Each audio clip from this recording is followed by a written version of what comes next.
এক গভীর জঙ্গলে একটি খুব সুন্দর সকাল।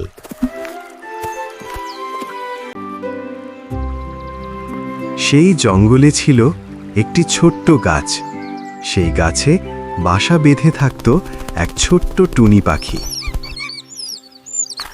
টুনি সারাদিন খুব পরিশ্রম করত তার ছানাদের জন্য।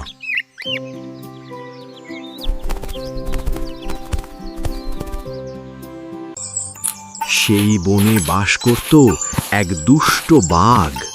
সে যাকে পেত তাকেই খেতে চাইত, তাই সবাই ভয়ে ভয়ে চলত বনে। বাঘটি ছিল ক্ষুধার্ত, তাই খাবারের সন্ধানে ঘুরছিল। এমন সময় সে টুনি পাখির গাছের নিচে হঠাৎ থমকে দাঁড়ালো এবং গাছের ওপরের দিকে তাকালো।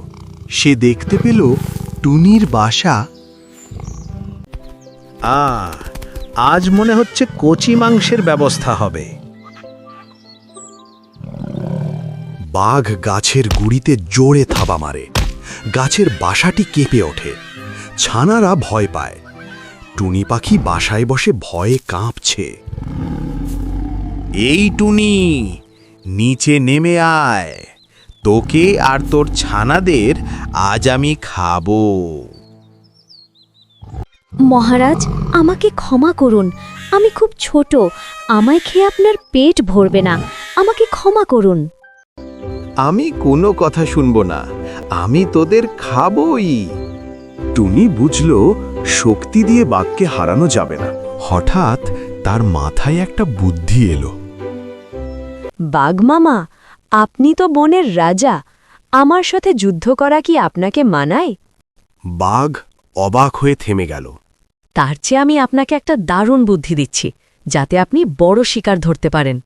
কি বুদ্ধি? জলদি বল। ওই যে পুকুরটা দেখছেন, ওটাতে ডুব দিন।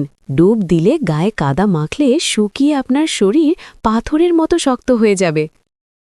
বাহ, তাহলে তো আমি হাতিও শিকার করতে পারবো। বোকা বাঘ টুনির চালাকি বুঝতেই পারল না এবং ঝাঁপ দেয়। বাঘ সজোরে কাদায় গিয়ে পড়ল। বাঘ নড়াচড়া করার চেষ্টা করছে, কিন্তু আটকে যাচ্ছে। বাঘ যতই নড়ছে ততই দেবে যাচ্ছে। ওটা ছিল চোরাবালি। বাঁচাও, আমি নড়তে পারছি না কেন? টুনি উড়ে কুকুরের ওপর আসে। বাঘ মামা, গায়ের জোর দিয়ে সব হয় না, বুদ্ধিও লাগে। তুমি আমার বুদ্ধিটা ধরতে পারোনি, এর কারণে আজ জীবনটা হারালে।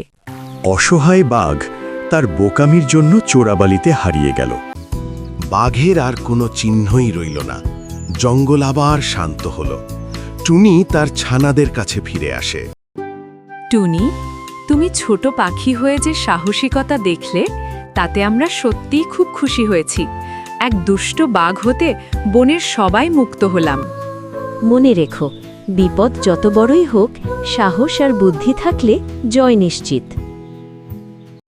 সেদিনের পর থেকে টুনি আর তার ছানারা নির্ভয়ে সেই জঙ্গলে বাস করতে লাগল। ধন্যবাদ। ভালো লাগলে লাইক ও কমেন্ট করুন। আরও ভিডিও পেতে সাবস্ক্রাইব করে আমাদের সাথেই থাকুন।